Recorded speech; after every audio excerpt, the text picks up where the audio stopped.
Hey everybody, this is Alex Merced from alexmercedcoder.com, and this is an intro to server-side JavaScript in 2021. So basically, I want to talk about Node and I'm going to talk about Deno. But what's this whole idea of server-side JavaScript? It just means JavaScript out of the browser.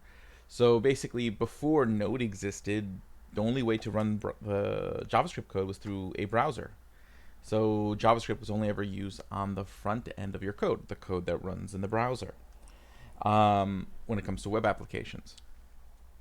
And then pretty much for everything else, you would use some other language. So if you were doing like scripting, web servers, you could use any other language. Scripting, you probably use like Python, PHP, Ruby, Perl.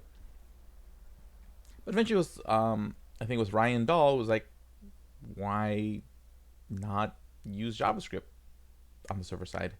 So it created Node, which is a runtime, meaning it runs JavaScript code. It does use the Chrome V8 engine. So basically, it's the same engine that reads JavaScript in Chrome, Chromium, Microsoft Edge browsers. That same engine is what is parsing Node, but there's more to it. There's everything else that it does. So the JavaScript engine is just sort of the thing that reads and parses the core JavaScript syntax, and then different APIs or different features are built on top of that. Again, if you hear my bird, I do have a cockatiel who's chilling and hanging around. But you can build, so in the browser, there's several features that are built on top of the JavaScript engine. So these are things like local storage, the fetch API. These are things built into the JavaScript engine. They're things built on top of it in the browser. Node has its own set of APIs that are built on top of the V8 engine that are more geared towards working with JavaScript outside of the browser, which means it also doesn't include things that exist in the browser, like it doesn't include fetch. They might add it in the future. You can add it as a separate library, but vice versa. So Node.js is the website. Okay, so now the people who made Node also created in recent years, Deno. Deno is also a JavaScript runtime.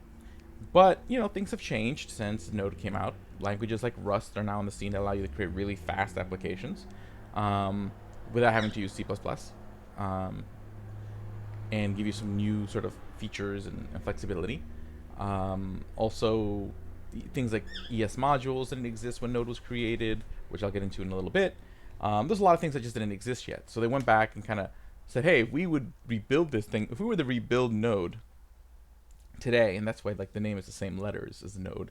I think it's like Deno was the result of sorting the word node or something like that. Yeah, I think they just ran sort on Node and you ended up with Deno.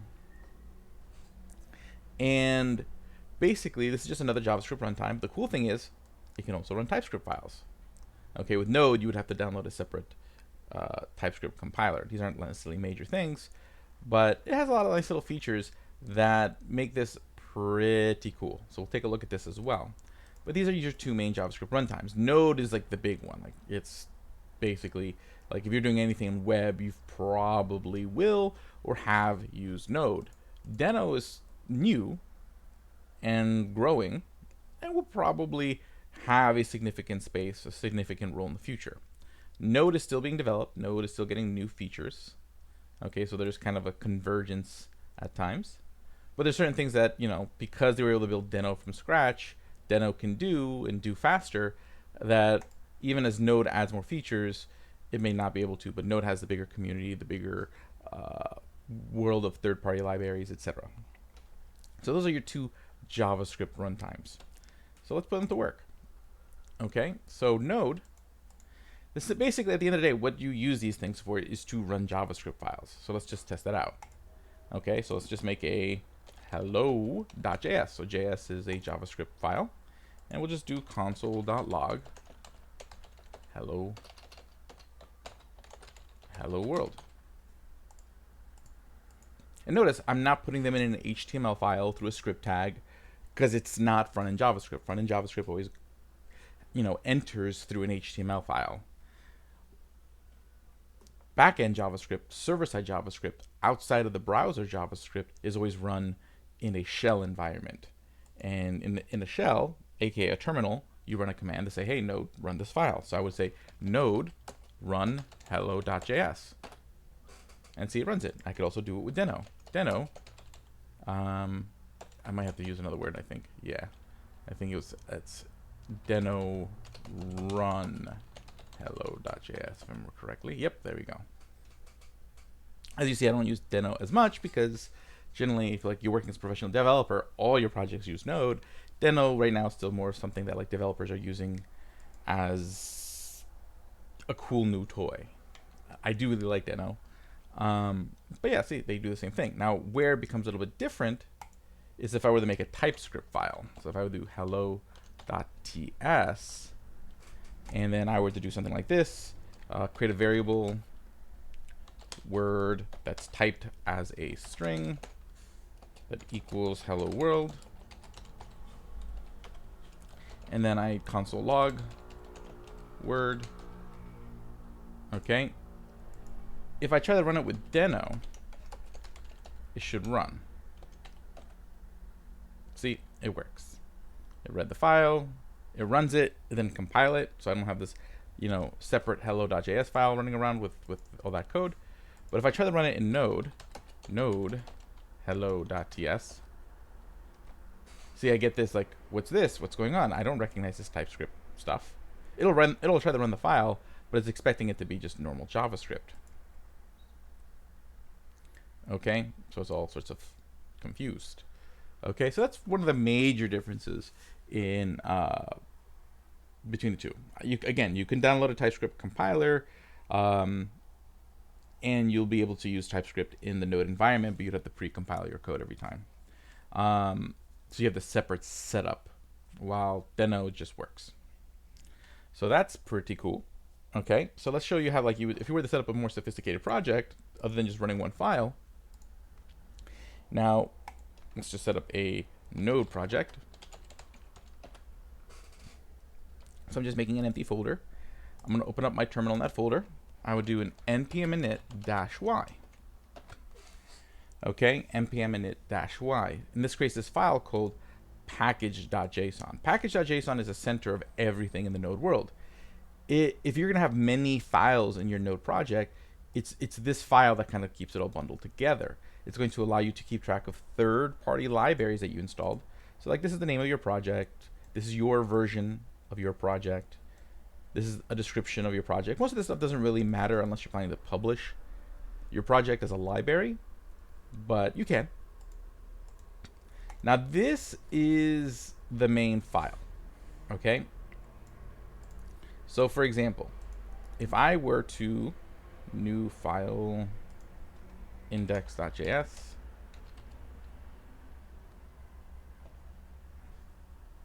okay, and I'll put hello world. Actually, let's make this just say index. Okay, if I remember right, if I just type in node in this folder, nope, that just opens up the REPL. So if you just want to like run JavaScript commands, you can type in node and it opens up the REPL, which if I remember right, the way you leave is you just type in exit. Nope, is it quit? Dot help, or is it dot quit? Dot exit. Yeah, there we go, dot exit. That's how you leave. I always get confused with that and SQLite 3, which also uses like the dot prefix. There's so many different shell prompts. Okay. So if I were to do npm start, no, actually really doesn't matter. Bottom line is that this main file, I'm thinking of like Nodemon, which is something else I'm not going to talk about right now.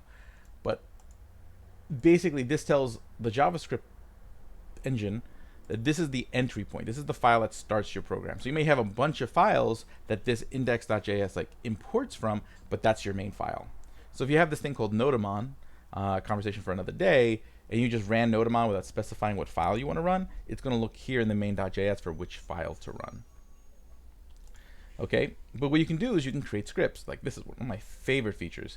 You just go here in the script section, you can create little scripts. Like, let's just say cheese, just to kind of illustrate that, like, there's no built-in naming. You can call it whatever you want.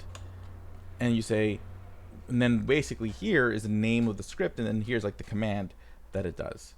So you can pass in variables if you want. So I can say, hey, cheese equals Gouda. And then I want to run node. So node is the command to run the file.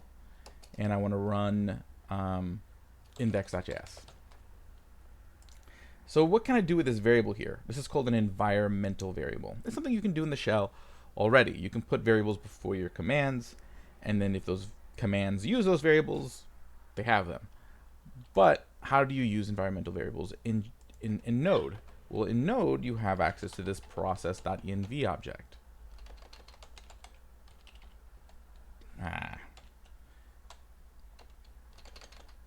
Okay, I'll just do it in here.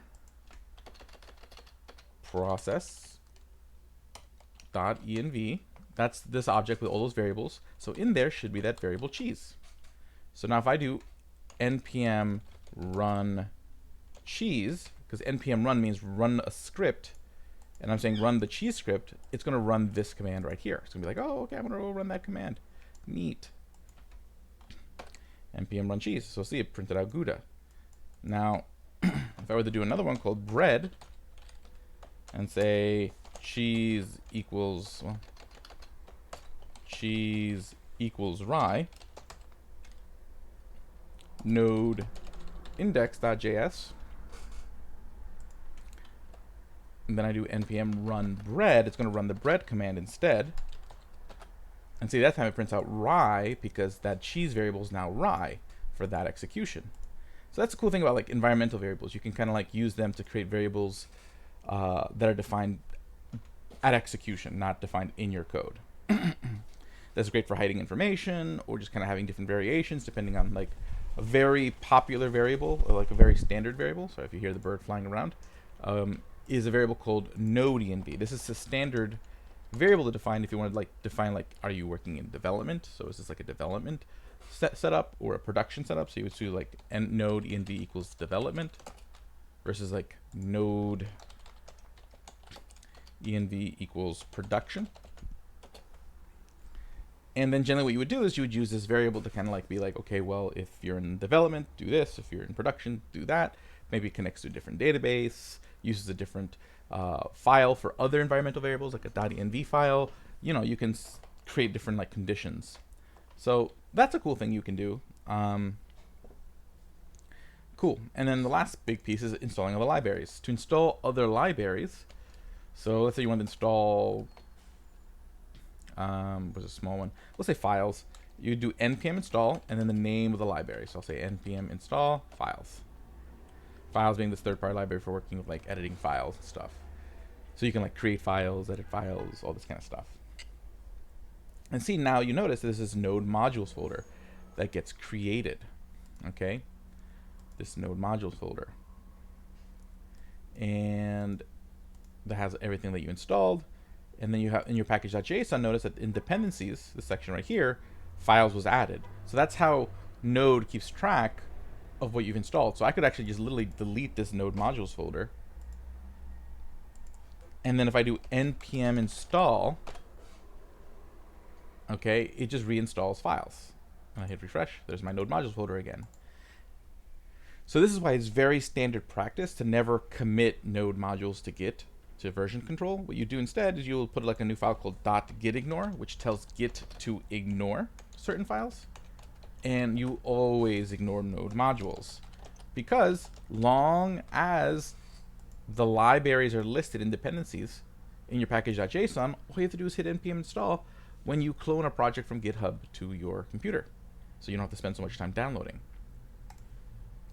So that's pretty cool. And this is package.json. This is a file you never have to touch. But essentially what it's keeping track of is the dependencies of your dependencies. So that way if you need to re-download it, it can re-download it faster. But generally not something you have to touch. And then there's your files. You can create whatever files and do whatever you want in there. So that's a node. Let's try a Deno project. Okay, so we'll call this Deno project. Okay, and I just realized I made this node project folder in that VS Code folder, so I'm gonna get rid of that. Okay, cool. Deno project. Now, in Deno, last I checked, they didn't have like a file, like a package.json file. Let me just see. It's been a while, so it might have changed. Okay, installation, set up your environment. Let's just make sure that none of this is particularly changed. First steps, permissions, using WebAssembly, the runtime, stability, permissions,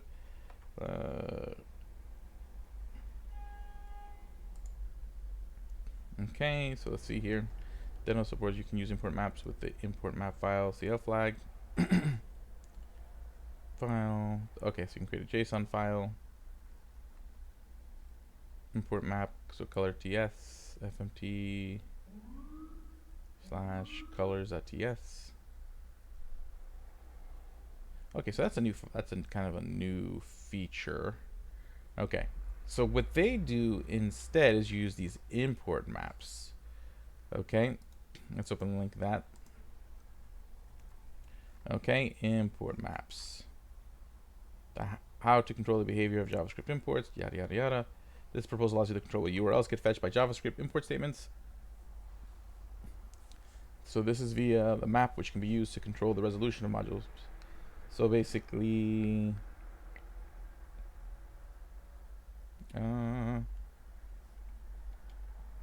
so this sounds like I could do something like this. So I would just create like a new file called like imports.json. Okay, and then we'd have a syntax kind of like this. Let me just go back to this page here.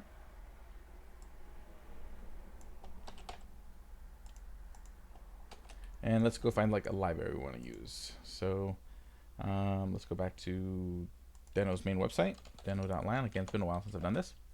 Third-party modules. Okay. Lodash. Let's just use Lodash. Okay. So here's Lodash. Okay. And let's see here. I think I just used the URL. Let me see if this says anything else. Yep, so I think we just do this. Take that. Okay, and then we just say Lodash as the import name. Okay, because basically what it does is that Deno allows you to import things from any URL. So you could have your own URL where you have your library hosted. Because in NPM, everything is pulled. When you do npm install, it's always looking at the npm library. Like it's this, which is npmjs.com. So it has to be published there. There are ways to kind of like point to like separate URLs, but you have to go through extra steps. Deno just does that off the bat. Like you import URLs from the get-go.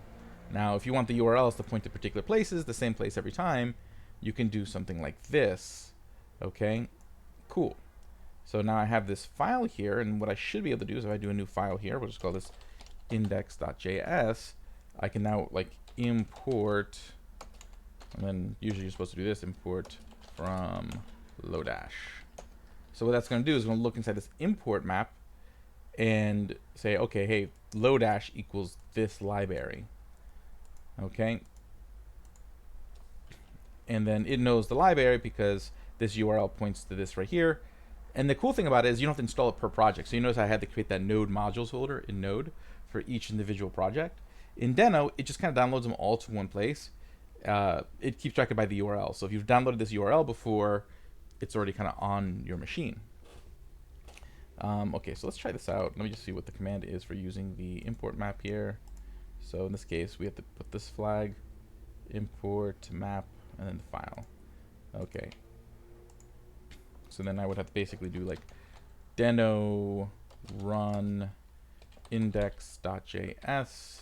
Actually, let me just first, and totally forgetting like well, let's just console log Lodash. See if it works. That works. Deno run index.js. Import, let me just take a look at this one more time. Import map. Import map equals imports.json. Okay, and let's see if that works. Okay, process is not defined. Oh, that's right, because oh no, I'm in the wrong folder. Okay, my bad. There we go. Let's run that command again. Deno run index.js dash import file. No, import map equals imports.json. Let's see how that goes.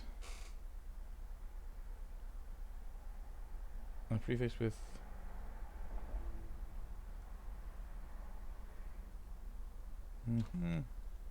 got it. Let's see here. Where did I mess up? Oh, I see. Okay, you have to put it like before. So let's try that again. So Deno run import map equals imports.json index.js. Okay, see, there it goes. It's downloading Lodash. Lodash failed. Oh, okay, so it must be the wrong URL I am using.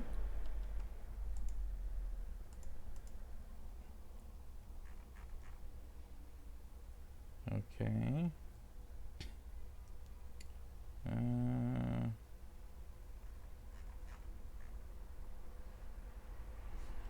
Let's see here. In the code, identify version of file path. Okay, all modules of Deno need to be posted as public repositories on github.com. Downloads. Okay, no, this is if you want to add one. Okay, previous. That's all well and good. So you can see I don't do this all that often.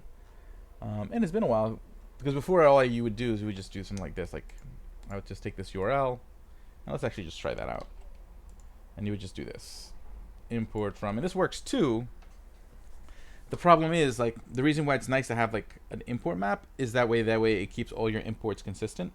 So if you want to upgrade all your files in a particular project, you would just upgrade the URL here. You don't have to go into each file and like upgrade all these import statements. But let's just try it like that. Let's just get rid of the import map. And it still doesn't file. At the end of the day, it's the URL is the problem. I just gotta think it's to Y. Let's just try this URL. Copy, link, address. If I do this, do I get a different result?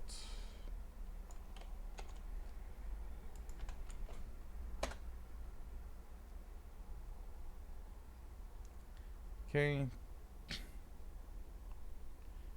File. Is there not a file? Deno project index.js. Failed.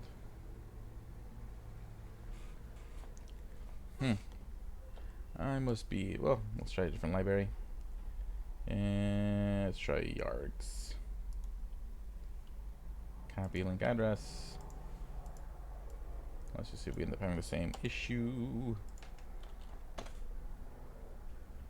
I mean, you're getting the idea. You just have to find like the right URL and it'll work. I just have to kind of go back and it's been like 6 months since the last time I really like played with Deno to remember how to like import these things or to see what the deal with this directory is.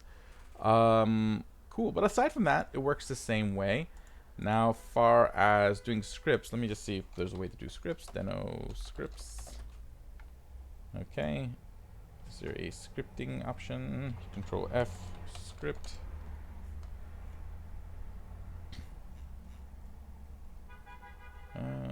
Library, assertion script installer. Okay, Deno provides Deno install to easily install, distribute executable code. Yeah, that's another cool thing that Deno can do. It can create executables, so you can actually create like an executable file out of the, so that way people who don't have Deno or Node can then use something. But yeah, I don't see that they have like that script feature. I'm sure there's a way to do it, but I'd have to go look that up because that would be nice. Because in Deno you have to use a lot more flags. Because that's one of the benefits of Deno. It's like secure, like things like being able to use like the internet, things like being able to access your files. They're automatically turned off, and you have to turn them on with those kind of like how I did import map. You have to turn them on every time, so that way if someone just tries to run something that might like use your files or something, it won't automatically it won't automatically just let it use your files or use the web like in Node, which makes Node a little bit less secure. Yeah, so I think this is a pretty good introduction. Now you get the idea. Like, these are two ways to run JavaScript files outside of the browser. They have their slight differences. They're made by the same people. Deno's the newer one. It's still kind of being developed. It's at version 1.92. Definitely worth spending some time to get to know both and learn how to work with both. They give you a lot of rich tools to really build really cool applications with. So my name's Alex Merced from alexmercedcoder.com. Have a great day and enjoy.